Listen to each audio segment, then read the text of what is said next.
si rien ne change. Il faudrait 33 ans pour atteindre la parité dans les instances de décision. Il est temps d'aller plus vite. Accélérons le mouvement. Assises de la parité, le 28 juin 2022. Inscrivez-vous sur assise-parité.com.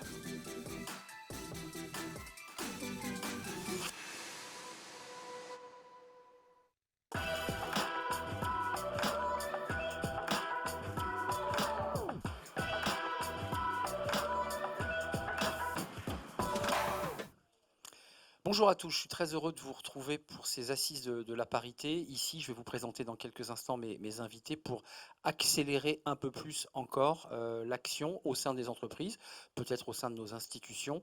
On va parler des quotas, on va parler des effets de cette loi Rixain, Marie-Pierre Rixain, c'est le nom de la députée qui l'a fait voter.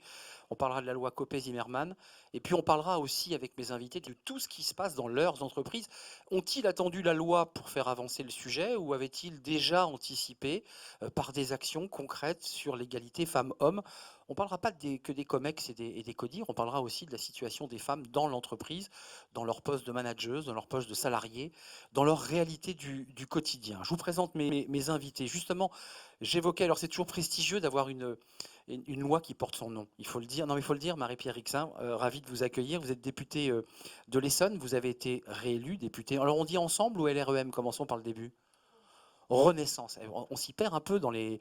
On dira donc dans l'hémicycle député Renaissance. Qu'est-ce que c'est joli. De l'Essonne, vous êtes à l'origine de cette loi de décembre 2024 décembre. C'était un cadeau de Noël incroyable, avec un double effet. On en parlera. Il y a à la fois les quotas imposés dans les COMEX, les CODIR, avec un délai pour que l'entreprise s'organise. Entreprise de plus de 1000 salariés pour le resituer. Et puis on en parlera. Les index rendus publics et déposés visibles sur le site du ministère. Ça, c'était aussi une petite révolution. Avec nous et à mes côtés, Anne-Sophie Béraud. Bonjour Anne-Sophie, ravie de vous accueillir dans les assises de la parité, responsable diversité, inclusion au sein du groupe Accor, qu'on ne présente pas, qui est un groupe international des hôtels, partout dans le monde, avec des vrais enjeux, tant sur la situation des femmes dans les postes à responsabilité, que dans les hôtels, la direction des hôtels, leur situation aussi dans le monde entier. Et puis on parlera aussi, parce que c'est pas un sujet connexe, de la place des femmes dans leurs relations avec les hommes, parfois complexes. On parlera de sexisme, parce que c'est un sujet qu'il ne faut pas négliger, évidemment. Victoire de Marjorie, ravie de vous accueillir. Bonjour. Vous êtes en charge du marketing corporate et de la communication au sein du groupe Dassault Systèmes. On a un petit peu parlé, il faut le dire, parce qu'évidemment, vous êtes exemplaire, comme beaucoup d'entreprises qui sont ici sur ces sujets. On fera le point avec vous, ce que vous aviez mis en place, ce qui existe, et puis ce que vous projetez de faire, parce qu'il y a des projections sur mes notes qui sont assez intéressantes. Merci d'être là. Et puis François Noguet est là. Bonjour François. Vous êtes DRH Groupe SNCF. J'avais noté 5 groupes, c'est 5 entreprises, mais maintenant il y en a 7. Bah oui, parce qu'il y a également le groupe, c'est la logistique avec Géodis et c'est aussi l'urbain avec Keolis. Exactement, Keolis et Géodis, on en parlera, j'en suis sûr tout à l'heure, parce que ce sont les entreprises qui ont du mal à recruter des femmes, qui sont plutôt des métiers d'hommes, et on en parlera avec vous. C'est un peu un des enjeux de la SNCF. C'est pas tant d'être exemplaire dans le COMEX que de pouvoir ouvrir des postes, et c'est vrai pour tout le monde. Et puis Thierry Teboul, notre dernier invité. Bonjour Thierry. Vous êtes le directeur général de l'AFDAS. Alors, pour ceux qui sont artistes, comédiens, journalistes, tout le monde a entendu parler de l'AFDAS. Alors, je ne sais pas si vous connaissez tous l'AFDAS, mais c'est un OPCO qui accompagne la formation dans tous les domaines de la culture. J'ai vu que vous aviez le mannequinat là récemment et le sport, c'est ça, en plus? Le sport, les télécommunications aussi, et une grande partie du tourisme. Donc, Vous en êtes fait, j'aime bien dire de la culture, des industries créatives et des industries dites récréatives. récréatif. Donc, vous avez élargi le spectre de l'AFDAS, qui est une contribution, hein, il faut le préciser, c'est ça, hein, vous êtes un collecteur. On ne collecte plus, mais on gère les fonds de la formation. Nous, on gère à peu près 600 millions d'euros de fonds de formation pour le compte de 63 000 entreprises. Je commence par vous, Marie-Pierre Rixain, parce que vous êtes à l'origine, on a beaucoup parlé de la loi Copé-Zimmermann, qui est d'ailleurs la loi Zimmermann, qui avait fait avancer le quota des femmes au sein des conseils d'administration. Vous aviez décidé, vous, en portant ce texte, de le le faire redescendre jusqu'aux étages de l'exécutif, des CODIR et des COMEX. D'abord, un mot. Être là aujourd'hui pour les assises de la parité, pour vous, c'est symbolique. Ça a été difficile de la faire voter à l'unanimité, cette loi? La faire voter, c'est pas ce qui a été le plus difficile. Ce qui a été le plus délicat, c'est de la préparer. Et nous parlons actuellement beaucoup de consensus et de co-construction de la loi. Et c'est bien dans cet état d'esprit-là que j'étais. Donc le plus difficile, le plus long peut-être, ça a été de créer justement du consensus à la fois avec les entreprises, avec les partenaires sociaux, les organisations patronales, de manière à ce que chacun puisse comprendre à la fois la finalité évidemment, mais également la méthodologie. Il y avait des freins. Enfin, aujourd'hui, au moment où on en parle ici aux assises, on a l'impression que c'est une évidence que l'égalité femmes-hommes est entrée dans les mœurs. Et vous me dites, quand même, comme sans le dire, il y a peut-être quelques freins. Il y avait des inquiétudes. Je ne sais pas si c'était des freins. Ces inquiétudes ont pu par moments freiner peut-être le processus, mais c'était des inquiétudes que je peux comprendre de certains secteurs d'activité ou de certaines entreprises qui parfois sur le territoire national ont des difficultés de recrutement et s'inquiétaient de se dire que si effectivement il y avait des impératifs législatifs nouveaux, eh bien, ça allait peut-être freiner leur développement. Ce qu'il fallait leur montrer, c'est qu'au contraire, et c'est toute la journée que vous organisez aujourd'hui le démontre, c'est qu'au contraire, la féminisation de leurs instances de direction et la féminisation notamment du recrutement vise surtout et avant tout à permettre aux entreprises de mieux se développer et à créer davantage de bénéfices au profit évidemment des entreprises, mais surtout également au profit de leurs équipes et des femmes et de la place des femmes dans notre économie. Anne-Sophie Béraud et Victor de Margerie, j'aurais juste avoir un petit mot, pas personnel, parce que c'est pas le sujet du débat, mais dans vos positions de femmes, vous, ça a été difficile d'arriver là où vous êtes. Il y a cette loi qui impose des quotas, il faut l'assumer, il faut utiliser ce mot, mais comment ça s'est passé pour vous? Vous avez connu, parce que c'est ça la réalité d'un député, c'est qu'il observe des choses sur le terrain, il entend des femmes qui disent j'ai le plafond de verre, c'est compliqué, le COMEX c'est que des hommes, j'y arrive pas. Et elle dit je vais faire une loi et elle va être votée. Comment ça s'est passé pour vous, Victoire? C'est compliqué d'être une femme, j'allais dire, au sommet? Je ne suis pas certaine d'être au sommet. Enfin, Mais, vous êtes hiérarchiquement ouais, dans ouais, une situation hiérarchique non, importante. c'est pas simple. C'est pas simple. On va pas se raconter des histoires entre nous. Non, c'est pas simple. Je pense que c'est beaucoup de travail, c'est de la pédagogie. Maintenant, merci Marie-Pierre, parce que je pense que c'est grâce à ces lois-là qu'on avance. Je pense aussi qu'il y a des hommes qui y croient. Ce qui est le cas de mon CEO, Bernard Charles, qui n'a, comme vous le disiez, n'a pas attendu d'avoir des lois pour justement réglementer ça au sein de Dassault Systèmes. Et donc, nous, en effet, on a un COMEX presque à parité. Mais je crois aussi beaucoup au fait que les femmes doivent s'aider entre elles.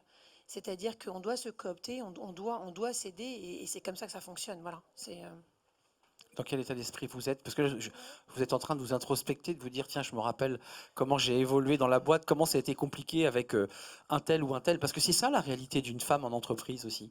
Ouais, en fait, je me posais la question parce qu'on m'a jamais vraiment posé la question. Mais vous voyez, il fallait que ça, voilà, fallait que ça soit aux assises. En fait, au départ, on se fait un peu une petite souris parce qu'on veut pas trop en faire. Et puis après, effectivement, on se crée des alliés. Et puis après, on rentre dans des réseaux et on prend confiance en soi. Et on a des rôles modèles, des sponsors, des mentors. Et c'est ça qui nous fait avancer. Et après, il y a des personnes qui croient en nous. On se dit, mais pourquoi? Et donc, du coup, ça, c'est intéressant. Voilà. Et donc, du coup, Pourquoi moi? on y va. Et du coup, on y va parce qu'on a envie on se dit, pourquoi pas? Et ensuite, vous devenez, on va en parler dans la troisième partie, mais Ouais. vous devenez aussi des personnages inspirants. Vous êtes là aujourd'hui, vous portez une parole. Il y a une forme pour la jeune génération, et vous en faites partie, de se dire, mais c'est possible, ça avance, on est d'accord. Comment vous regardez cette loi? Comment vous vous êtes positionné? Parce que tous les parties prenantes, on les appelle comme ça, observent quand une loi importante va faire bouger les lignes dans une entreprise, ben, on en parle, on se dit attention, il y a une loi, est-ce qu'on est prêt? Il va y avoir des indices, il va falloir qu'on les publie, on n'est pas très bon sur l'écart de salaire. Enfin, tout ça est expertisé à l'aune d'une stratégie d'entreprise. Alors en fait, nous déjà, on a constaté que la première loi sur les conseils d'administration nous avait fait faire des progrès, puisque la physionomie des conseils d'administration, grâce à la loi Simaine-Copé, quand même nous a fait avancer. Et en fait, la SNCF a fait partie d'un groupe de 10 ou 20 entreprises. Notre président a pris parti. Il y a une tribune sur le sujet. Avant que la loi n'arrive, nous avons pris parti pour l'extension et la mise en place de quotas au niveau des comités de direction. Vous l'assumez le mot quota, c'est un mot qui a été Oui, souvent chahuté en France, hein, oui, c'est oui, pas notre moi, culture. Hein. mais je l'assume tout à fait parce que je considère que voilà, ça fait changer la réalité, ça fait accélérer, en fait, ça fait accélérer les évolutions. Et donc, nous, dans le groupe SNCF, déjà sur les 5 sociétés, on a À 7. sur les 7 Ouais, sociétés. mettons-nous d'accord. Non, mais en fait, on a dans le ferroviaire, nous avons 5 sociétés, 5, on est d'accord. 5 sociétés On principales. peut les citer, c'est Voyageurs. C'est Voyageurs, Réseau. Gare et Connexion, Fret et le siège. Donc sur les 7 sociétés, nous avons déjà 3 femmes présidentes Oui. sur Géodis, Keolis et Gare et Connexion. Et donc nous avons évidemment anticipé, mais on n'avait pas attendu la nouvelle loi pour le faire. Ce que je voudrais dire, c'est que bon, c'est pas le tout d'avoir, on a la directrice de la R&D, directrice de l'immobilier, voilà, on a plusieurs femmes dans des postes de direction, mais ça, je dirais quelque part, c'est le haut de l'iceberg. Oui. En fait, Oui. notre préoccupation, c'est comment on fait pour que dans les viviers, à l'intérieur de l'entreprise, on ait de plus en plus, qu'on soit pas obligé d'aller chercher des femmes à l'extérieur pour les mettre dans les postes de dirigeants, mais qu'on ait des viviers, Je suis d'accord. notamment dans des entreprises industrielles, des entreprises de main-d'œuvre, de management comme la nôtre, avoir le plus possible de femmes capables de passer ce plafond de Ça, c'est un enjeu pour vous, hein, je m'autorise. Absolument. Tant sur le service que l'accueil, on voit que vos chiffres sont bons, parce que là, on tertiarise, c'est une activité de tertiaire. Dès que vous rentrez dans les plus voies, la difficile. réparation, la mécanique, enfin tout ce qui est l'entretien du matériel roulant, C'est plus là, difficile. ça devient, on va en parler. Je ne sais pas où vous en êtes, vous êtes en train de réfléchir à créer des centres de formation vous-même, finalement. Nous, on a, en fait, l'objectif, c'est vraiment, en dehors du plafond de verre de la promotion des femmes dans des postes de direction, c'est la féminisation de nos métiers. C'est ça. Féminisation de nos métiers. Or, nos métiers, c'est des métiers de conducteurs, d'aiguilleurs, d'agents, de mécaniciens, électromécaniciens dans les usines. Avec des horaires décalés, il faut le préciser. Avec beaucoup d'horaires décalés, avec du travail de nuit. Donc, en fait, comment on fait pour attirer les femmes? Et ça, comment dire, c'est le problème de l'entreprise. C'est pas que le problème de l'entreprise, c'est le problème de la société, Oui. c'est le problème des représentations culturelles des collégiennes, des lycéennes. Et donc, on fait plus qu'essayer, on s'investit pour être le plus présent possible en amont, dans les collèges, dans les lycées, organiser des journées, par exemple des Girls' Day, dans lesquelles on reçoit des jeunes filles par des femmes qui sont responsables d'unité, responsables d'établissement, et qui montrent qu'on peut tout à fait être manager d'hommes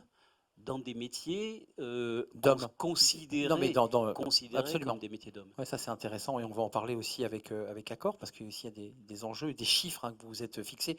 Thierry Teboul, cette question de l'égalité femmes-hommes, en fait il y a un double sujet dans notre débat. Il y a la place des femmes dans les CODIR et les COMEX, et puis il y a la place des femmes, je le disais en introduction, dans l'entreprise. Leur évolution de carrière, certaines n'aspirent pas à entrer dans le COMEX, c'est pas leur but, mais elles veulent s'épanouir. Quel est le discours porté par l'AFDAS sur cette question? Quel regard vous portez? Un discours interne Oui. qui évidemment nous était déjà porté, puisque moi j'ai un COMEX entièrement paritaire d'une part, et d'autre part un index à 96%, donc plutôt un bon index par rapport à la moyenne nationale. Oui, c'est un très bon chiffre. Mais juste sur ce sujet-là, ce n'est pas un point d'arrivée, c'est un point de départ. C'est-à-dire qu'après, il faut faire vivre cet index. Et c'est un formidable outil d'ailleurs en interne de dialogue social. C'est-à-dire qu'on peut, avec nos partenaires sociaux, veiller à ce qu'on maintienne cet index et à quelles conditions on peut le maintenir, etc. Voire l'améliorer. Même quand on est à 96, on regarde toujours qu'est-ce qui nous manque sur les 4 derniers points pour arriver à 100%. Il vous manque quoi d'ailleurs? Pas grand-chose. parfois 4 points. 4 points, c'est ça, c'est Non, si peu. mais ça dépend de la taille de l'entreprise. C'est-à-dire que parfois, à 3-4 personnes qui rentrent ou qui sortent de l'entreprise, vous vous retrouvez avec un point ou deux C'est ça, qui sortent. exact. Donc, il faut faire attention aussi aux chiffres quand on les annonce. Et puis, la deuxième chose que nous confère notre position, c'est un poste d'observatoire sur les entreprises. Et on parlait de la loi. Typiquement, moi, j'ai été pris en plein dans la loi concernant, par exemple, la Fédération française de football qui... vous savez que le sport a réagi sur le fait qu'il y avait des sports extrêmement masculins pour lesquels ça allait être compliqué d'avoir une parité dans des instances comme les ligues départementales, les ligues régionales, Oui, c'est etc., etc. Pour autant, ils se sont pliés à la règle et à la loi. C'est pour ça qu'elle n'a pas fait tout de suite l'unanimité. C'est-à-dire qu'il y avait pas... C'est presque un sujet de philo finalement. Est-ce que l'État doit tout changer? Est-ce que c'est à l'État de tout changer? Moi, je pense que c'est à l'État d'impulser. Est-ce que c'est à tout changer? Ce qui a été fait. Je crois que c'était un des sujets du bac de philo de cette année. Mais la vérité, c'est que derrière, s'est posé la question dans ces sports, notamment de la féminisation de la pratique, pour pouvoir faire émerger des dirigeants. Et du coup, là, on revient en première ligne, c'est qu'on doit forcément développer des programmes de professionnalisation qui permettent à ces personnes de ne pas être là pour juste compter dans le fait d'être parmi les dirigeants, mais en revanche de savoir exercer, d'être légitime. Ce que vous disiez, j'étais surpris de ma légitimité à un moment donné. C'est rendre Le rapport à la confiance, ouais. Mais oui, c'est rendre cette légitimité quasiment rationnelle légale, comme dirait un vieux sociologue. C'est-à-dire que c'est vraiment le sujet que de dire qu'une fois qu'on a posé le débat, on est le point de départ d'action. Et nous, en l'occurrence à l'AFDAS, notre sujet, c'est d'accompagner la professionnalisation des gens de la culture ou des gens du sport pour les amener justement à ces missions-là et pour pas que se pose la question de la légitimité et qu'on ne soit pas dans une logique que de comptage. Je vais donner la parole à Anne-Sophie Béraud et Victor de Margerie, mais un petit mot, Marie-Pierre Rixin, ça va sans dire, mais vous avez fait campagne, vous avez été réélu, et donc de fait, quand on fait campagne, on rencontre des citoyennes, des citoyens, des entreprises, le tissu économique de la CIRCO, comme on dit. Comment a été reçue votre loi? Est-ce qu'il y a encore du chemin à parcourir? Est-ce que vous avez vu des entreprises qui ne sont pas au-dessus de 1000 salariés, puisqu'il faut rappeler que ce sont les grandes entreprises, enfin, à partir de 1000? Est-ce qu'il y a encore des boîtes, pour le dire cash, qui renaclent, qui jouent pas le jeu, qui vous disent bof, est-ce que c'est bien utile, est-ce que c'est bien nécessaire? Il y a en effet une différence entre les intentions, j'ai envie de dire, et l'impulsion lancée par les entreprises et les directions des entreprises. Et je salue en effet le président Farandou qui a été vraiment un appui en amont du texte. Mais il y a en effet, dans certains secteurs d'activité très à dominante masculine, comme on dit, des entreprises qui aujourd'hui ne comprennent pas à la fois l'importance d'avoir une féminisation de leur encadrement et également une féminisation de leur staff et quels que soient d'ailleurs les postes occupés. C'est sociologique, excusez-moi, c'est culturel, c'est comment on peut le définir? C'est-à-dire que je crois qu'il y a des secteurs d'activité qui n'imaginent pas que l'une des clés de leur dynamisme économique et de leur développement est la féminisation de leurs équipes. C'est-à-dire qu'ils me disent, moi, il me manque 210 personnes dans mon entreprise, je perds des parts de marché tous les jours parce qu'il me manque 210 personnes dans mon entreprise. Oui. Et quand je leur dis, peut-être que l'une des clés de votre problématique de recrutement, c'est la féminisation de leurs équipes, ça ne leur vient pas automatiquement et ils ne comprennent pas forcément le lien entre les deux, alors même que sur le même territoire, à 15 minutes de ces entreprises, oui, il y a des pôles emploi où moi je rencontre régulièrement notamment des jeunes femmes qui viennent de secteurs également à dominante masculine, je pense par exemple à la logistique, et qui ne demanderaient qu'à être tenues à la fois informées et être peut-être coachées pour pouvoir intégrer ces secteurs-là et probablement pour être tout à fait s'y épanouir. Un petit mot, parce que je crois que vous vouliez réagir très très vite. Juste pour rebondir, parce que en fait, nous sommes confrontés comme toutes les boîtes, mais à des difficultés de recrutement importantes. Et en fait, un de nos axes de réflexion, c'est de nous dire, bon, on recrute des jeunes, c'est la priorité, on recrute des jeunes, mais on voit que les jeunes filles, les jeunes femmes dans les filières filières techniques, bac professionnel, BTS, Souvent minoritaires, hein, ingénieurs, elles sont très Bah, minoritaires. bien sûr. Et donc, la réflexion, c'est de nous dire, ben, on va chercher des personnes plus expérimentées, et notamment des femmes qui ont une expérience professionnelle, qui sont sur le marché du travail, effectivement avec Pôle emploi, en investissant sur des passerelles, sur des parcours, sur de la formation, parce qu'on se dit, ben, c'est une voie. Alors, évidemment, ce ne sera pas la majorité, mais franchement, c'est pour nous, c'est une façon de nous aider dans le recrutement. Anne-Sophie et Victoire, Anne-Sophie Béraud, Victoire de Margerie, côté accord, vous êtes combien en indice? D'ailleurs, on ne se l'est pas dit. Vous êtes à combien? On avait 96 ici, 94, 93, qui dit mieux? Votre indice? Nous, on est à 92 avec des sociétés à 99, d'autres à C'est ça, parce que 85. vous êtes dans des En fait, réalités il y a- d'écart fort, on le c'est- dit, hein. C'est pour ça que j'ai précisé ouais, que. c'est une médiane. Médiane. Qu'est-ce que vous pensez d'avoir juste en une réaction, Madame la députée? Ces indices-là, ça vous semble Bah, je suis pas là pour bon donner élève? des bons points C'est 100 hein, la barre. Hein. aux entreprises. Ce que je sais, c'est que aujourd'hui, des entreprises, moi, je suis totalement consciente des réalités également qui sont les leurs. Je crois que certaines doivent faire un effort.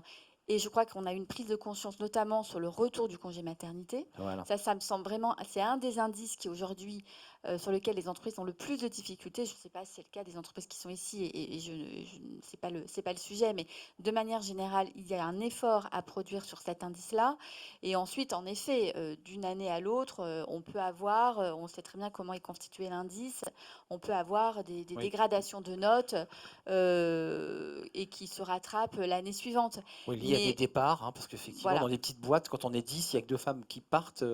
L'indice, évidemment, 10, ça ne marche pas, puisque c'est la règle des 1000. L'enjeu, c'est vos directrices, vous me disiez en préparant le débat. C'est les femmes Ouais. qui prennent des postes, parce que les hôtels accords, Ouais. il y a des hommes, mais il y a aussi des femmes qui dirigent les hôtels.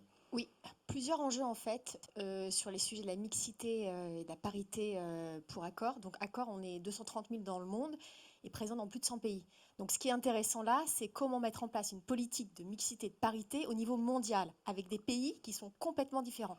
Donc là, on parle de la France, mais quand on est Ah oui. présent en Moyen-Orient, en Afrique, en Chine, et qu'on veut appliquer la même politique, c'est un peu la force. Bah, c'est du et soft power c'est social. incroyable. Ce qui est génial et difficile, c'est d'appliquer une politique d'égalité partout dans le monde, alors que le monde est Pas égalitaire. vraiment différent. Bah oui. Pas du tout égalitaire. Donc vous imposez des normes à des pays qui n'y auraient pas pensé, pour le dire simplement, en disant nous, accord, c'est nos règles. Voilà, donc c'est exactement ça. Et nos 2, voire 3, on en reparlera pour la troisième, 2 grosses priorités en matière d'égalité hommes-femmes pour Accor, c'est l'égalité salariale. Parce que quand même, c'est bien d'avoir des femmes à des postes de dirigeants. Dans les indices, c'est indiqué, hein, l'écart entre les salaires. Exactement, mais au niveau mondial et sur tous les pays. Et voilà. Donc là, on Quel travail. a engagé avec l'ONU, on a été ambassadeur du programme E4SHE depuis 2015. Donc on travaille sur avec toutes les équipes Compensation and Benefits. Donc ça, c'est une grosse mécanique, un gros enjeu. Et c'est hyper laborieux, mais il faut jamais lâcher. Jamais lâcher. Et donc là-dessus, depuis 5 ans, on a mis cette mécanique et ça fonctionne. Et la deuxième thématique, c'est effectivement la représentation des femmes à des postes clés, des postes dirigeants. Donc pour nous, c'est effectivement les directrices d'hôtel. Donc c'est là où en fait il y a une Oui. évaporation. Juste en dessous, on a 50%. Et après, les directrices d'hôtel, c'est un peu le plafond de verre. Donc directrice d'hôtel et puis effectivement comité exécutif et comité de direction. Je vais donner la parole à Victoire, mais juste d'un mot, quand on est directrice d'hôtel, c'est un peu les enjeux qu'on évoquait pour les SNCF, c'est quand même des horaires qui ne sont pas simples. Ça demande beaucoup de présence, ça demande beaucoup d'investissement temps. Un hôtel, c'est de la présence. Est-ce que les freins qui font qu'aujourd'hui vous avez une évaporation, c'est votre mot, sont liés aussi au quotidien d'une femme qui, faut le dire, a une charge mentale, les courses, qui s'occupe des enfants et qui doit en plus être directrice d'hôtel. Enfin, vous voyez très bien ce que je veux vous Oui, dire. il faut Voilà. évidemment. évidemment, les horaires sont difficiles. Le travail, enfin, c'est une mini PME, C'est ça. enfin, H24. Des ressources humaines, hein, gérer les Exactement, équipes. exactement. Maintenant, la force, et là aussi, donc on a mis des objectifs chiffrés sur les femmes directrices d'hôtel, où on est à 37%, là on veut 40% en 2025, 2025, ouais. et on est à 33%. L'objectif, c'est effectivement travailler sur les programmes, on en parlera tout à l'heure, mais des programmes de talent management. Donc, où sont les potentiels à niveau N-1 et comment on fait pour leur donner envie de progresser et de grandir avec effectivement pas mal de Mais ça on a passe aussi par quoi? Par la confiance, par le fait de leur préparer des programmes. Mais il y a quand même, vous parliez de confiance. Il faut se dire, tu es capable de diriger l'hôtel. En fait, je pense que ce qui fonctionne, c'est juste qu'il faut des rôles modèles. C'est Il ça. faut se dire que j'en suis capable et il y a des femmes D'où l'importance des comex. ou des hommes, hein, parce qu'après, il ne faut pas trop genrer, mais c'est des modèles, des façons de fonctionner qui me conviennent et ces personnes y arrivent. Et plus on aura des modèles Bien de sûr. leadership différents, et plus les femmes pourront se projeter, alors dans les hôtels, mais partout, je pense, à des postes à responsabilité, en disant finalement, parce qu'en fait, on voit que les femmes, mais comme elles travaillent autant à des postes même inférieurs. Bien sûr. Donc en fait, c'est pas tant, c'est une charge mentale. On pense que c'est pas possible. Donc Mais plus c'est on aura, possible. voilà, plus on aura ces réseaux aussi de mixité, on en parlera peut-être, mais ces programmes de mentoring, de coaching, de partage et d'échange. Et plus on verra que c'est possible. Victoire de Margerie, côté Dassault Systèmes, cette réalité, j'ai vu que vous réagissiez aussi, il y a un Bien sûr. double sujet, il y a le problème du sourcing dans les métiers de la tech, parce que vous cherchez des ingénieurs, les meilleurs, et ce qu'on appelle les talents, et évidemment les talents, ils se font rares. Et la place des femmes dans la structure. Vous nous avez parlé d'un CEO qui donne le là, Oui, ça part tout en haut aussi, cette dynamique, oui, je pense en effet pour que ça redescende tout en bas. alors je pense que ça passe dans les deux sens. C'est-à-dire Ah. qu'en effet, si déjà la tête, c'est un état d'esprit, forcément les managers qui sont en dessous de cette tête développent le même état d'esprit. Voilà, je pense que ça c'est le premier point. Maintenant, le deuxième point, pour reprendre ce que vous disiez, je crois aussi énormément à l'éducation. C'est-à-dire que c'est très bien de dire, parce que nous aussi on a une fondation comme vous, je pense, on va aider les petites filles en Inde à avoir accès au métier de la tech pour leur faire comprendre, que ce soit en Inde, que ce soit aux États-Unis, on leur donne accès avec des tablettes gratuitement, etc. Mais évidemment qu'il faut faire ça. Maintenant, je pense qu'en tant que parent, enfin, je sais pas, vous êtes parent, mais en tant que parent, ça commence aussi là. C'est-à-dire que dès le départ, moi j'ai un petit garçon, chaque année, son anniversaire, il me dit, maintenant c'est autant de filles que de garçons. C'est que si dès le départ, vous rentrez ça dans la tête des gens, vous me disiez que vous avez des jumelles. Vous faites des quotas d'anniversaire, vous, en fait. Moi je suis un quota, moi je suis parité. D'accord. Il a 9 ans, Même on est s'il parité. déteste sa copine à l'école, elle n'est pas sympa du Bah tout, oui. mais il faut qu'elle vienne. Mais moyennant quoi, aujourd'hui il a 9 ans et la question ne se pose même plus. Donc il me dit, donc là en fait les 10 ans en septembre, il me dit voilà, j'invite ça de filles et ça de garçons. Je pense énormément à l'éducation, ouais. C'est à rentrer. Après, comme vous disiez, oui, les femmes, c'est formidable. Néanmoins, on a besoin Oui, des c'est pas hommes. l'un sans l'autre, on l'a pas Non, dit. exactement, C'est pas voilà. une guerre. Enfin, Non. c'est pas la guerre des mondes pour faire Non, pas du écho à un tout. film d'hier Ouais, soir. on a besoin mais, des hommes pour faire avancer la cause des femmes. L'un et l'autre, Exactement, ouais. l'un qui se tiennent la main et qui avance ensemble, et pas la Non. femme derrière, parce que l'homme naturellement hiérarchiquement supérieur à la femme, parce que c'était ça l'histoire qui nous était racontée dans les années quoi. Attention, je vais prendre une claque. Oui. Non, mais c'était ça Enfin, l'histoire. Je vois, c'est ce qu'on a vécu au XXe siècle, puisqu'on est au XXIe. Thierry, Moi, je voulais juste réagir. vous n'étiez sur, pas d'accord avec mon idée de ça démarre par le haut? On a des contre-exemples en ayant fait démarrer par le haut. Donc on ne peut pas se dire qu'une fois qu'on a compté le nombre de dirigeants dans les COMEX, C'est ce que j'évoquais. on a transformé, on a conduit le changement dans les entreprises. Quand je vois que le thème de ces assises, c'est accélérer le mouvement. Ça suffit pas. Ça suffit pas. Il y a une démarche déductive, mais il faut aussi une démarche inductive en la matière. Et honnêtement, aujourd'hui, moi par exemple, qui accompagne l'audiovisuel public, vous n'avez quasiment que des femmes aujourd'hui à la tête. Oui. Est-ce qu'on a résolu la question de la mixité dans l'entreprise? Je ne suis pas sûr. Donc il y a un vrai sujet demain à aussi changer de récit. Parce que si on n'est que sur les nominations et que sur l'analyse des postes et du genre qui tient le poste, à mon avis, on ne va pas beaucoup avancer. Et ce récit, moi je trouve que, par exemple, dans nos champs, comme celui de la publicité ou de la presse, il commence à prendre sur autre chose qui est le côté business partner de l'entreprise et des gens qui sont face à un public. Moi, je gère que des secteurs et des métiers qui ont un rapport au public. Se pose nécessairement la question du miroir qu'est l'entreprise par rapport au public. Qu'est-ce que qui est en renvoie face. bien sûr. Bien sûr. Et quand vous êtes dans dans le spectacle vivant ou quand vous êtes au cinéma ou partout ailleurs dans ces champs-là, vous traitez une telle diversité en face de vous que si vous-même, vous n'avez pas en production, en création et Bien en sûr. diffusion les personnes qui sont en miroir de ces personnes, à un moment donné, vous allez en pâtir au niveau du business. Et ça, c'est un récit, je peux vous dire, qui porte y compris dans l'entreprise, en disant il faut que notre société soit plus inclusive en général par rapport à qui elle s'adresse quand on est dans Oui. une relation commerciale. Enfin, je ne veux pas ouvrir des débats polémiques. Il ne faut pas aller au bout de ce qu'on vit aux États-Unis sur le cinéma avec une forme de wokisme, avec des obligations de quota, où on inverse des personnages, on change leur couleur. Enfin, je ne sais pas ce que vous en pensez, Marie-Pierre Rixin, mais la notion de quota, pour rentrer dans le débat politique, renvoyait à ce débat-là. C'est-à-dire que ce n'était plus les compétences comme dans les universités américaines, mais c'était un nombre de personnes plutôt afro-américaines. Il y a quand même le débat de la compétence. On parlait de confiance. Il y a quand même compétence et légitimité dans ce sujet, en France, là. Parce que sinon, on dérive vers quelque chose qui est dangereux. Je mets Alors, un peu les pieds dans le plat, non, mais... mais moi, ce que je crois vraiment foncièrement d'abord, c'est que une économie et une société doit s'équilibrer. Et l'idée de se dire que la plus grande partie des richesses est aujourd'hui créée par les hommes, parce que là, nous partons de quotas, mais pardon, le principe, et on parle d'accélérer le mouvement, la réalité, c'est quoi? Pourquoi voulons-nous accélérer le mouvement? C'est qu'aujourd'hui, il y a 25% d'inégalité économique entre les femmes et les hommes, 42% au moment de la retraite. C'est le salaire, ça. Hein.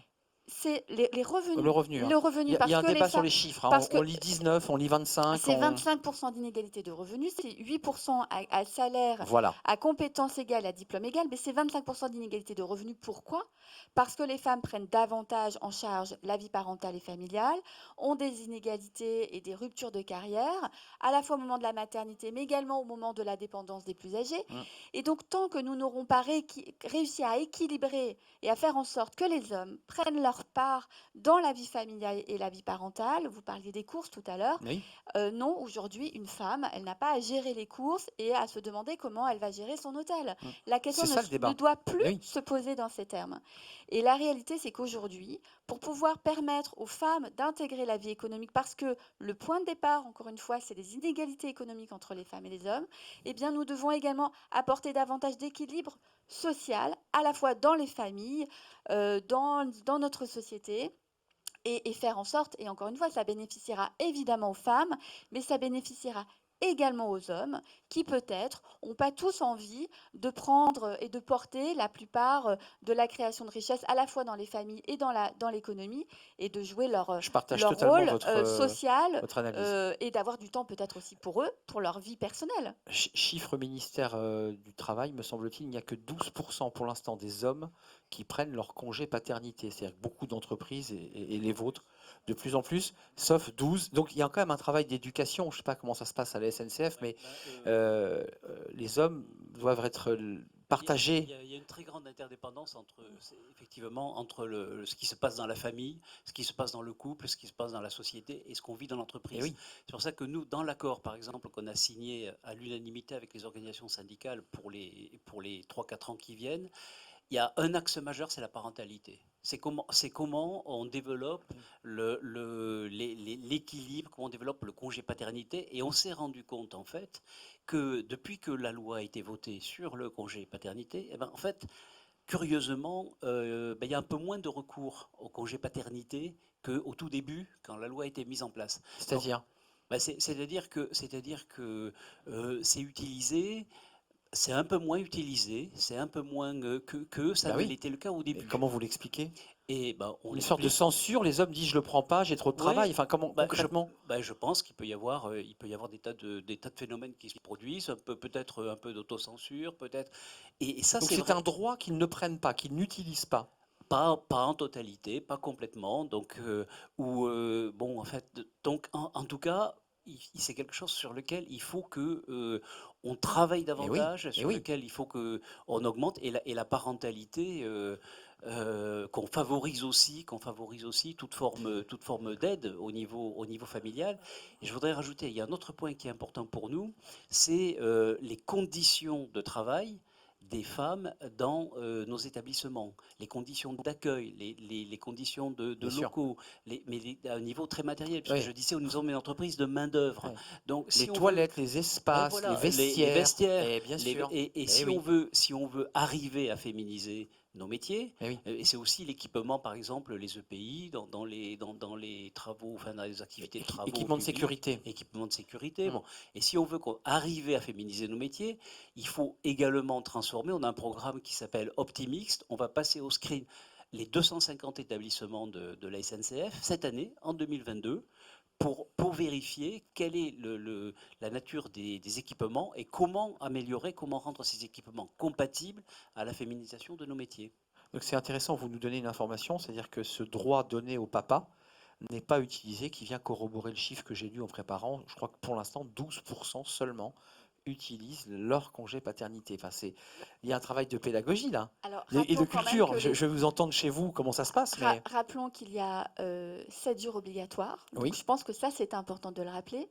Et puis dire également que la véritable révolution probablement dans notre société, ce sera le jour où finalement un homme ne prendra pas son congé paternité et qu'il sera peut-être mal vu, sanctionné socialement parce qu'il n'aura pas pris son congé paternité. Et je crois que c'est important qu'on dise également aux hommes que leur part à eux, leur responsabilité à eux, c'est également d'être également auprès de leurs Donc, jeunes enfants. c'est les entreprises. Thierry Teboul, et je donne la parole ensuite à Victoire de Margerie et Anne-Sophie Béraud, mais l'entreprise a un rôle de pédagogie, même vous en interne. Je ne sais pas Oui. quels sont vos indicateurs sur les congés paternité. Mais vous avez raison sur un point, c'est que si jamais on reporte le stigmate qu'on portait sur les femmes, sur les hommes, quand ils prennent leur congé paternité, c'est-à-dire qu'en fait, si ça devient une pénalité dans leur évolution de carrière, etc., Là, c'est sûr qu'on va retomber sur le même sujet, c'est qu'on va avoir une perte de enfin, pour le dire chance. simple, le manager vous dit,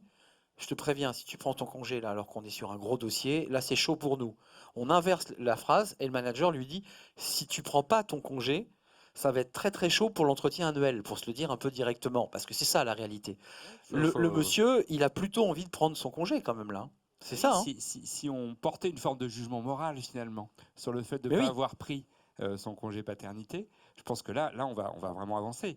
Mais si on dit, bah non, si tu prends ton congé, tu vas te retrouver dans la même position que les femmes qui prenaient leur congé avant, bah, c'est sûr que là on va C'est pas pas beaucoup vendeur, avancer. hein. Non, ça donne pas envie. Comment ça se passe chez vous, Victoire de Margerie, chez Dassault Systèmes?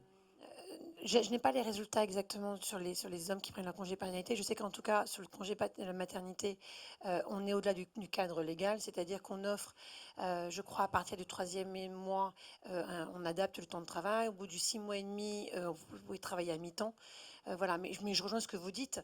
Là, encore une fois, c'est une question du manager. C'est-à-dire que c'est au manager de dire, écoute, tu prends ton congé maternité, tu n'as pas le choix, c'est comme ça. Et moi, en tant que femme, croyez-moi, Oui, enfin, vous, Je prends un vous dirigez une équipe importante. Oui, oui. Vous et avez je cet leur dis, échange mais bien avec sûr. des hommes en disant vraiment prends-le. Mais bien sûr, il faut. Mais hommes et femmes, je ne fais pas de distinguo. Enfin, ça me paraît normal. Ce qui veut dire juste Thierry. parfois changer sa grammaire de recrutement aussi. C'est-à-dire que quand on reçoit quelqu'un et qu'on dit tiens, mais qu'est-ce que vous avez fait dans cette période-là? Il dit bah, j'ai pris un congé paternité. Bah, il faut que ça devienne presque un atout dans le recrutement qu'autre chose. C'est pour ça que je parle de grammaire. Vous avez raison de le recrutement. souligner. C'est pas aussi simple que ça, hein. Pour l'instant, c'est pas réellement un atout. On se dit tiens, il s'est arrêté pour passer une année pour élever sa fille ou son fils. Tiens, comment ça se passe chez vous cette question-là? Oui, alors pareil, en fait, je pense que ce qu'il faut, c'est effectivement que le manager incite, mais on parle encore des rôles modèles. Je pense qu'effectivement, si le manager ou le boss prend le congé paternité, en fait, toute l'équipe va le prendre. C'est ça. Ce qu'on a fait là dernièrement, et on est assez fiers, c'est qu'on a étendu à 10 semaines de congé parentalité pour les hommes et les femmes, notamment les hommes de même sexe ou les femmes de même sexe. Et donc pour engager une égalité de traitement, donc là on va un peu plus loin, pour l'ensemble des collaborateurs. C'est important. Voilà, donc là on vient de le signer. Je pense qu'on parle beaucoup du François congé Noguet. paternité, mais il y a aussi beaucoup d'éléments, de rituels dans Oui. l'entreprise qui concourent aussi à une meilleure reconnaissance de cet équilibre homme-femme.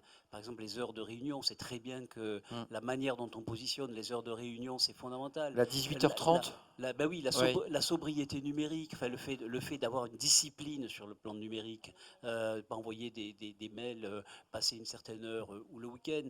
Enfin voilà, il y a tout un tas Oui, qui est la famille de la qualité de vie au travail, de mais qui... pratiques, la manière dont on régule le télétravail, dont on intègre le télétravail dans la durée de l'entreprise. Bon, voilà, je pense qu'il y a quand même toute une gamme de pratiques dans l'entreprise qui vont dans le bon sens ou qui peuvent aller dans le mauvais sens. Troisième partie, c'est parce que c'est intéressant de vous entendre. Je sais que vous avez projeté des plans à 2025 qui vont au-delà de la loi, qui s'appuient sur cette loi et qui disent on va plus loin, on avance, on fait du mentoring, on travaille ensemble la main dans la main. Il y a un sujet que je ne voudrais pas qu'on néglige, même s'il peut paraître un peu hors sujet, c'est la position des femmes dans l'entreprise avec tout ce qu'on découvre dans l'actualité sur du harcèlement qui vont jusqu'aux agressions sexuelles, c'est-à-dire la place de la femme dans l'entreprise. Cette question-là, vous allez ouvrir une nouvelle législature bien compliquée. Est-ce que c'est un sujet où vous dites qu'il faut qu'on avance aussi sur ce sujet, nous, le législateur? Est-ce qu'on doit inventer encore d'autres lois pour protéger, pour assainir la relation dans l'entreprise? Parce que cette question, elle est posée. Alors, je ne sais pas s'il y a une nouvelle législation à voter. Je crois qu'aujourd'hui, on a un cadre légal qui est suffisamment clair à voir, effectivement, pourquoi pas, à mener une investigation pour voir si on doit le pousser encore plus loin. Ce qui est certain, et c'est vrai qu'il faut bien le dire, le terme de sexisme, parfois apparaît un peu comme un gros mot. Or, en fait, il est la clé du problème. Au-delà de la question des droits des femmes et des violences que peuvent subir des femmes dans les entreprises, et je mesure ce que cela peut représenter pour elles, la clé du problème, elle est véritablement là. Et on voit aujourd'hui, par exemple, on parle ici de secteurs à dominante masculine. En effet, pour recruter dans vos secteurs, il faut que vous ayez des femmes qui aient été formées sur un certain nombre de métiers techniques. Or, lorsque l'on voit dans certains établissements d'enseignement supérieur des phénomènes de violence sexuelle ou des phénomènes de sexisme, évidemment, ça n'invite pas les jeunes filles, voire même les familles, à inciter les jeunes filles à se former dans ce type d'établissement, qui sont évidemment essentiels pour pouvoir ensuite féminiser vos équipes. Donc c'est vrai que dans le texte que nous avons voté, dans mon texte, il y a un article précisément sur l'enseignement supérieur. Un décret doit sortir à la rentrée sur une photographie des indices qui vont permettre aux établissements d'enseignement supérieur de se responsabiliser. Et je pense en effet qu'il faut qu'il y ait une action très précise sur à la fois les phénomènes de sexisme et la prévention en matière de violence sexuelle. Et on sait très bien qu'il y a des écoles aujourd'hui, je pense par exemple à l'école 42, qui a permis à ce qu'il y ait 46% de femmes aujourd'hui dans leurs équipes, mais parce qu'il y a eu un travail en amont qui a été intransigeant sur notamment le sexisme et la prévention des violences sexuelles. Quelques soucis dans certaines écoles qu'on ne citera pas, mais dans l'accueil des filles, même le bizutage, enfin la façon dont les choses... Thierry Teboul, et j'aimerais vous entendre, mesdames, parce que c'est un sujet que vous portez Alors nous, à bout de bras. C'est un sujet qu'on a porté un peu brutalement, parce qu'entre le monde de la culture, le cinéma, la pub, le sport, on avait tout gagné l'année dernière en termes d'exposition médiatique. Et du coup, les partenaires sociaux nous ont demandé de construire des programmes de formation prêts à l'emploi. Et quand on s'est mis à réfléchir là-dessus, on s'est dit, ça rejoint le sujet de l'égalité quand même. Mais oui, on n'en est pas si loin. On s'est dit, mais il faut qu'on traite à la fois les violences et le harcèlement sexiste et sexuel, mais qu'on traite aussi la violence ordinaire dans l'entreprise sur un plateau. Ça ne se joue pas forcément dans une logique de domination entre un metteur en scène, par exemple, et un acteur. Ça se joue entre acteurs aussi. Et donc, il faut que de pair à pair, on traite cette violence ordinaire. Parce que autant on peut avoir l'arsenal juridique, et on voit que quand la parole se libère, c'est assez facile de le mettre en œuvre pour traiter les violences ordinaires, celles qui instruisent finalement cet acte de domination des hommes sur les femmes, elle n'est pas vraiment traitée. Et donc on a créé 4 programmes de formation, un pour les dirigeants des entreprises, parce que évidemment il faut donner l'exemple, 2 pour les RH de toutes ces entreprises qui doivent piloter une politique RH en la matière, 3 pour tous les professionnels, c'est-à-dire tous les acteurs de l'entreprise, pour qu'ils soient formés à ça, et 4, ça rejoint l'histoire des écoles, c'est pour ça que je vous demandais la parole, sur les référents, qui vont intervenir dans les écoles de la culture, dans les écoles de pub, etc. Qui sont en contact avec des élèves. Formés, et qui vont former ces élèves à gérer ce type de situation voire même à les combattre quand elles sont à l'intérieur. Et ben, je peux vous dire qu'on rencontre un franc succès. Le ministère de Roselyne Bachelot, puis celui de Roxana Maracineanu s'est emparé de notre cahier des charges. Et aujourd'hui, il est déployé Vous France l'avez entière. modélisé. Voilà. Anne-Sophie Béraud, cette question du sexisme, elle n'est pas si éloignée de cette question, vous qui vous projetez dans le monde entier pour installer des hôtels et du normatif, parce que Ouais. vous apportez aussi les normes françaises Ouais. sur ces questions d'égalité. C'est un sujet essentiel. Tout à fait, tout à fait. En fait, Accor s'est engagé il y a 2 ans maintenant avec l'ONU Monde sur Gender-Based Violence, donc les violences fondées sur le genre. Et nous sommes acteurs d'une coalition avec Kering pour travailler sur cette thématique au niveau mondial. Quand on parle de violence de genre, c'est le sexisme, violences sexuelles et les violences conjugales. Mmh. Ce qu'on a créé là spécifiquement en France, je pense que vous avez entendu parler de cette initiative Stop au sexisme en entreprise. Au départ, on était Accor, EY et L'Oréal il y a 3 ans. On pensait vraiment pas que ça allait marcher. Aujourd'hui, on est plus de 150 entreprises. Donc, en fait, il y a aussi l'effet tous ensemble. Qui on est fixe plus quoi? Des fort. règles, une charte, En fait, on a une un charte. code? Ouais, on a une charte avec 8 engagements. Donc, les entreprises maintenant, il y a des entreprises, des associations, des écoles aussi viennent vers nous pour signer cette charte. Donc, il y a une charte d'engagement. Il faut donc effectivement cocher les Et engagements. adhérer. Exactement. Et on se réunit tous les 3 mois pour partager les bonnes pratiques. C'est vraiment hyper ouvert. Donc, je vous engage à toutes les entreprises qui sont là, qui regardent, qui veulent Le s'engager, message est passé. voilà, qui veulent rejoindre le mouvement, parce que c'est vraiment du open bar. Enfin, on partage tout, toutes les formations, les sensibilisations, les bonnes pratiques, Vos difficultés nos parfois, difficultés. parce Voilà. que c'est Donc une ça, réalité et c'est concrète. extrêmement riche. Donc ça, c'est le premier sujet. Et donc, et deuxième sujet, vous allez me dire, au niveau mondial, comment ça se Bah passe? oui, parce que Effectivement, donc là, typiquement, on est en train de mettre en place un e-learning au niveau mondial sur ces 3 thématiques. Donc, il fallait avoir l'accord de la Chine, encore une fois, du Moyen-Orient, parce que le sexisme, ils ne savaient même pas ce que c'était. Donc, leur expliquer ce que c'était que le sexisme. L'Amérique du Nord, l'Amérique du Sud, c'est quand même beaucoup plus facile. Donc là, on va déployer cette formation au niveau mondial avec la validation de l'ensemble des pays. je Donc, redis, c'est quand même assez fort. vous faites du soft power social. C'est-à-dire c'est Ouais. une façon d'imposer de la norme Ouais. française, en l'occurrence d'une entreprise française. C'est intéressant. Victoire de Margerie, je vous vois réfléchir. Vous aussi, vous êtes engagé dans plein de choses, parce que tant sur des réseaux internes que sur des actions aussi d'associations, il y a un vrai travail que vous portez sur ces questions. Oui, bien sûr, on est pareil. On offre, grâce à notre plateforme 3D Expérience Plateforme, on offre des modules de formation. Oui, c'est un sujet qu'on prend très à cœur et les RH sont très impliqués à l'intérieur. Oui.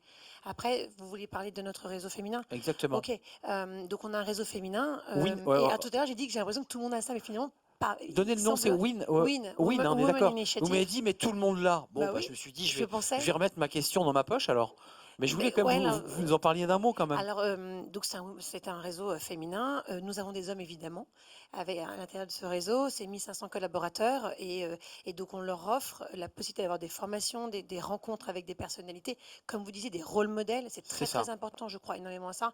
On a tout un programme de mentoring aussi au sein de notre système. On a un programme qui s'appelle Rise Up qui aide ces femmes à monter au sein de l'entreprise. Enfin, j'imagine comme vous tous, mais c'est très important et ça les aide énormément. Ouais. Je ne sais pas s'il y a des questions, j'aimerais qu'il y ait quand même 1 ou 2 questions posées. On est très pris par le temps. C'est bien dommage, parce que ce débat était passionnant. J'aimerais qu'on fasse un dernier tour de table, parce que, vous savez, la tradition d'un journaliste, c'est de ne jamais respecter le temps, surtout quand il n'y a pas de publicité derrière. Vous allez donc pouvoir faire un petit tour de table chacun pour vous projeter dans vos ambitions respectives à travers vos entreprises. Où est-ce que vous voulez aller? Jusqu'où vous voulez aller? Par qui je commence? Tiens, je commence par vous, François Noguet. La Alors, SNCF, vous avez déjà donné quelques pistes de travaux. Moi, je dirais que si je devais retenir 2 ou 3 priorités, je dirais vraiment pour nous, c'est la priorité de la féminisation de nos Recrutement. recrutement, mais recrutement, intégration, donc la féminisation de métiers qui sont des métiers opérationnels, parce que je pense que aussi c'est en arrivant à ce type de transformation qu'on donne un vrai signal aussi sur toutes les difficultés qu'on a évoquées, et c'est pas simplement par le top, même si évidemment Ça se fait parce qu'on a un président qui est hyper engagé, qui a fait une de ses deux Monsieur priorités, Farandou. qui a fait de ça une de ses deux priorités pour son mandat. Deuxièmement, je pense que c'est vraiment les parcours et la progression des femmes, et ça passe beaucoup des programmes du type Rise Up, des programmes de mise en confiance, de peer to peer, d'accompagnement des femmes, notamment des cadres femmes. Et puis dernier point, parce que j'ai pas évoqué cette question des alertes, du sexisme, c'est un sujet majeur, c'est un sujet très important. Évidemment, nous, dans les grandes entreprises, on est plutôt des lieux de régulation un peu plus forts que peut-être que dans le reste de la société, mais nous avons une tolérance zéro sur ces questions, des dispositifs d'alerte, de la formation de référents, et aussi un réseau SNCF Mixité, très important, puisque notre réseau SNCF Mixité, c'est 11 000 personnes, en majorité des femmes bien sûr, mais qui irriguent dans toute l'entreprise. Attention, j'avais dit, on déborde, mais pas trop. Pas trop. Attention, il faut quand même rester cohérent. Donc très court, s'il vous plaît. Enfin, très ramassé, Anne-Sophie très Béraud. court, mais juste, on parle de réseau mixité. Je vais juste dire un chiffre aussi, 25 000 personnes dans le réseau Rise Mixité Accord, avec 50% d'hommes et de femmes. Ça, c'est important Donc, de le je rappeler. pense que la clé, quand même, c'est avoir les hommes avec Oui, nous sur oui. ces sujets de parité. Ce n'est pas une guerre, Voilà. nous ne sommes pas en guerre. Et c'est pour le bien-être De la planète, tous, enfin, de tous. de tous. Voilà. Enfin, voilà. Mais on a besoin. Non, mais on a besoin de tous, des jeunes, des vieux, enfin de tout. Ça me Voilà. rassure Donc, ce que en vous fait, me dites. il faut Vous avez juste- besoin des hommes, c'est bon, c'est Non, mais il faut extrêmement juste positif. pas oublier la moitié de la population. On est d'accord, et nous ne sommes pas en guerre. Ah, Victoire de Margerie Moi, et j'ai Thierry deux Teboul. objectifs. J'en ai un personnel et un professionnel. Le professionnel, c'est évidemment égalité salariale, égalité parité. La parité, c'est l'innovation. Voilà. Et mon objectif personnel, c'est d'aider toutes ces jeunes filles et ces femmes à oser et arrêter de dire mais pourquoi moi? Mais est-ce que je suis vraiment légitime? Voilà. Ça, c'est important. On en Très. revient à la confiance, à l'idée que c'est possible. Marie-Pierre Rixin, Thierry Teboul, je donne la parole à Marie-Pierre Rixin. Vous, vos objectifs AFDAS, parce que vous êtes très très précurseur, très en avance. Oui, et Aussi. on va essayer de le rester. On va lancer un programme de certification de ce que c'est qu'être un manager inclusif. Parce que je pense qu'il faut sortir Très de la intéressant. spontanéité qui consiste à penser et de la bien-pensance. C'est comme quand je fais une conférence sur les transitions écologiques et je dis qui est pour le réchauffement Ouais, climatique. c'est ça. Personne n'est contre. n'est contre. Mais oui. En vérité, il y a un sujet de professionnalisation. Et je me dis, comme on a des Donc habilités, d'attitude, de posture. et comme on a des habilités électriques, comme on a des habilités sécurité, etc., il faut qu'un jour on ait des habilités inclusives parce que c'est pas si spontané que ça. Il faut le Je suis travailler d'accord. avec la C'est formation. très juste. Ça passe par les managers. Peut-être même les managers d'ailleurs pour aller au. De proximité. de Les proximité. managers de proximité. Marie-Pierre Rixin, qu'est-ce qu'on peut vous souhaiter pour conclure ce débat? Est-ce que vous êtes fier de la façon dont les choses évoluent finalement? Moi, je suis heureuse du fait que les choses évoluent. Moi, le dernier, enfin, le mot de la fin, si je devais en avoir un, ce serait de dire que il faudrait peut-être, en fait, non pas émanciper les femmes, libérer les femmes, mais que c'est finalement peut-être à la société de se coacher pour pouvoir casser les barrières dans les esprits à la fois des femmes et des hommes. Je vais me faire tirer les oreilles. Une seule question parce qu'il y a des questions. Allez-y. Beaucoup de questions via le chat. Allez-y, le fil rouge.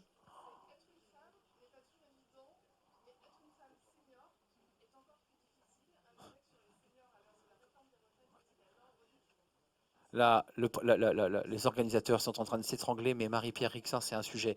Les seniors, c'est un sujet aujourd'hui de préoccupation tant pour les hommes que pour les femmes. Et femmes seniors, un index, c'est-à-dire obliger là cette fois-ci l'entreprise à aller plus loin sur le sujet des seniors femmes.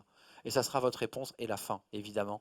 On Avant, sait en effet qu'il y a une rupture de carrière et un inversement des évolutions de carrière entre les femmes et les hommes à partir de 45-47 ans. C'est-à-dire que la carrière des hommes monte en flèche, tandis que celle des femmes chute. Et là encore, on a des interruptions de carrière au moment où certaines femmes doivent prendre en charge notamment des parents âgés et Et il y a par ailleurs un regard également de la Oui, oui, société c'est ça. sur la femme qui n'est plus en état reproductif, il faut bien le dire. Il y a un certain nombre Oui, oui, de qu'on vient au sociologues culturel qui l'ont montré. Et donc, il faut qu'on ait une attention particulière sur les femmes autour de 50 ans, qui sont en fait des femmes qui sont expérimentées, qui sont des femmes qui ont vraiment un atout à apporter aux entreprises. Mais le regard, encore une évidemment. fois, c'est un regard social et sociétal sur la femme de 50 ans qui doit évoluer. Puis moi, j'ai surtout envie de dire que finalement, 50 is the new 40, you know. Ah, vous finissez... Ah, d'accord. Alors, vous finissez en anglais, paf, comme ça. Non, mais de dire aussi que finalement, Vous me faites peur. l'image de la femme de 50 ans doit évoluer. Et Je quand suis on d'accord. pense à la femme de 30 ans de Balzac, on peut peut-être Oui, se dire que c'est la femme vrai. de 50 ans le regard C'est sur vrai. la femme de 50 ans peut évoluer. Ça, c'est une fin sympa. Merci, mesdames, pour vos questions. Je sais qu'il y en avait d'autres, mais en tout cas, c'est un fil rouge. Et c'était la plus importante à travers toutes celles qui ont été présentées sur le site. Merci à vous. Merci, c'était un vrai plaisir de partager ce moment. Merci à vous, Marie-Pierre Rixin, députée de la 4e de l'Essonne.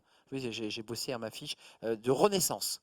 On dira dorénavant Renaissance. Bon vent pour les séances qui vous attendent, en horaire décalé parfois, c'est pas toujours simple.